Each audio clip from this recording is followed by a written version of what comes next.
Now, some of the other things, oh, I forgot. You plan and just can't remember everything at once. The other thing a lot of people do in containers now are some of the garden vegetables. And I just wanted to talk first on containers. This is a 19-inch pot here. Be great for a tomato, a pepper, something like that. I really don't recommend going much smaller than like a 14-inch pot. Just for the amount of heat that we have in the summertime, to have a soil volume you can keep moist, and also just to have that weight at the bottom. Even the more compact tomato varieties still going to have some height to them, so we don't want too little a pot or they'll be tipping over. And with containers of all vegetables, I always like to put a little bit of gypsum in there. The potting mix doesn't have that. That adds a lot of calcium to the soil. Calcium helps prevent that black blossom end rot that tomatoes get. Peppers get a little water-soaked tip on them when they're suffering from it. So I always put a little bit of that in my containers to start with. And then I'm going to do a tomato in here, but I brought a few other things along to show as well. I always like the gigante jalapeno, the great big stuffing type. Those would work well in a pot. And then even with something as small to climb as like this tomato cage, we do have like patio snacker cucumber. So it's a nice cucumber you could do in a pot. Maybe you just have a patio or a balcony or something, want to have some fresh cucumbers. Not a great big long viney one, but a regular sized fruit on it. So it's not a little dwarf fruit. So those are all acceptable things in containers too. But I'm going to do this tomato because that's the one I get asked about the most. Fertilizing for container or in your garden with vegetables, they're a little bit different than all our flowers. All our flowering stuff, we give them a lot of nitrogen, that first number, and that really makes them bloom. Their blooms are all on that new growth. Nitrogen makes them grow. Well, but you think about tomatoes and things, when the tomato's growing and ripening, it's not out on the very tip of the branch. So too much nitrogen, we just get lots of that growth and not a lot of tomato. So a lot of your vegetable things, the numbers are a lot smaller. Like on tomatoes and things, really about 10 or 12 is probably plenty for, that's a percentage those numbers are. Oh, easy open bag. So I'm going to just use the plain general garden fertilizer.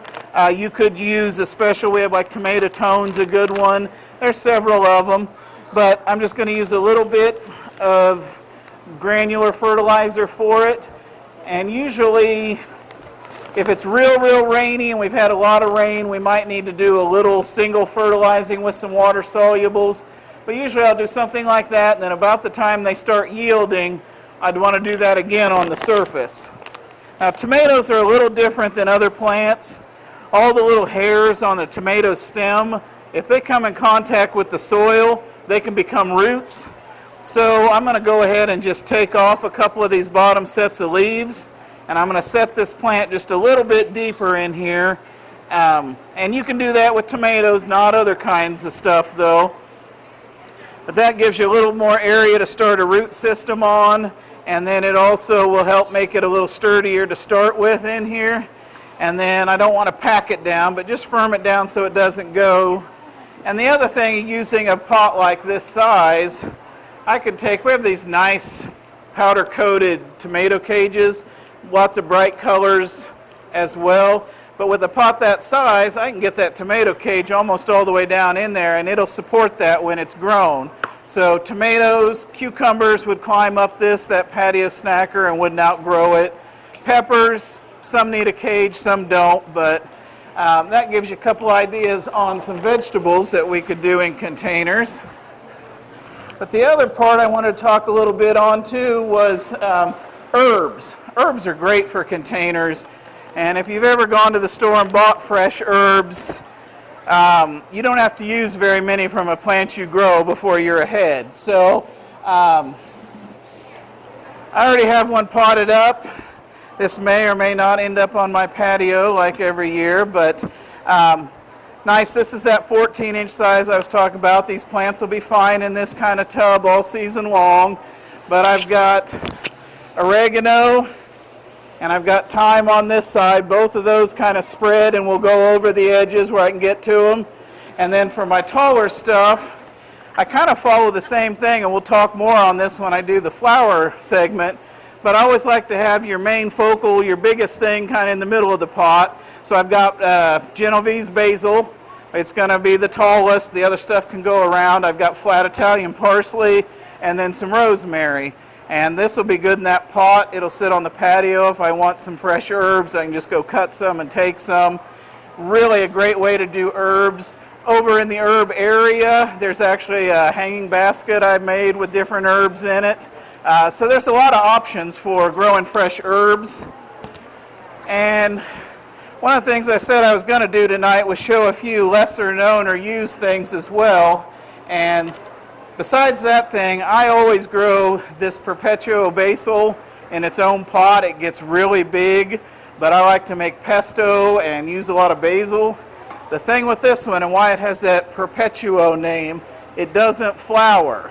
So you don't have to keep pinching on it like regular basil to keep it from going to flower.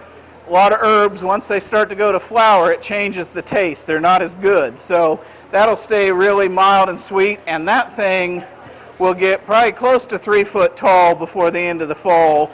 And into the fall, then I'll just cut the whole plant and strip it and make a bunch of pesto and freeze it, but use it all season long. One other one for hanging baskets. This is a rosemary prostrata. It's a flat growing or cascading form. So good one for a hanging basket. Rosemary likes dry conditions even. So if you've ever grown baskets in Kansas hanging up, they dry out. So tolerates that pretty well, but a type you don't really see as much. Smells the same, tastes the same, just a little bit different form. So that kind of gives you some ideas on some different types of vegetables.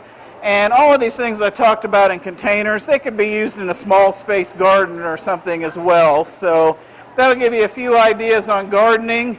Covered up a bunch of my stuff with this just to remind you guys about potting soils for containers. Don't ever use dirt, use a good potting media. The one we sell, same as what we grow everything in, but you need to have stuff that has big pieces in it. We need to have extra water able to escape our container. We don't have, the whole earth to kind of buffer that and even it out. So good drainage is really important. You do need the peat and stuff to hold water. It has good water holding ability, but it really lets that extra out very well. So I'm going to move this out of the way. I think we're getting close to our next thing here. I'm going to